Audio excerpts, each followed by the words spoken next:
Johnson master music foundation welcome 2025 സംഘടിപ്പിച്ചു. ചടങ്ങ് പ്രശസ്ത കവിയും ഗാനരചയിതാവുമായ RK ദാമോദരൻ ഉദ്ഘാടനം ചെയ്തു.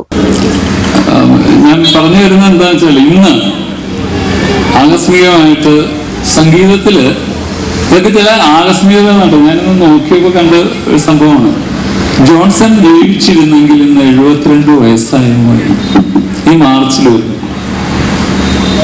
സംഗീതമായിട്ട് 72-നുള്ള ബന്ധം എന്താണെന്ന് 72 മേളകർത്താ രാഗമാണ് നമ്മുടെ സംഗീതത്തിലെ മുഖ്യ രാഗങ്ങൾ. 10,000-കണക്കിന് രാഗങ്ങളുണ്ടെങ്കിലും ജന്യരാഗങ്ങളും ഒക്കെ ആയിട്ടുണ്ടെങ്കിലും 72 ജോൺസന്റെ ഇത് കോയിൻസൈഡ് ചെയ്യുന്നത് എങ്ങനെയോ ഒരു നിമിത്തമായിട്ട് ഇന്ന് വന്നു എന്ന് ഞാൻ കാണുന്നു. എന്തായാലും ജോൺസൺ എന്ന് പറയുന്ന ഒരു സംഭവം മലയാള ചലച്ചിത്ര സംഗീതത്തിൽ ദക്ഷിണാമൂർത്തി സ്വാമിയൊക്കെ തുടങ്ങുന്ന ഒരു കാലഘട്ടത്തിൽ തുടങ്ങി വന്ന് കൃത്യമായിട്ട് 84-ാമത്തെ സംഗീത സംവിധായകനാണ്, ചലച്ചിത്ര സംഗീത സംവിധായകനായിട്ട് ദേവരാജൻ മാസ്റ്ററുടെ ഗ്രന്ഥത്തിൽ രേഖപ്പെടുത്തിയിട്ടുണ്ട്. ദേവരാജൻ മാസ്റ്റർ ഏതായാലും വളരെ കൃത്യമായിരിക്കും.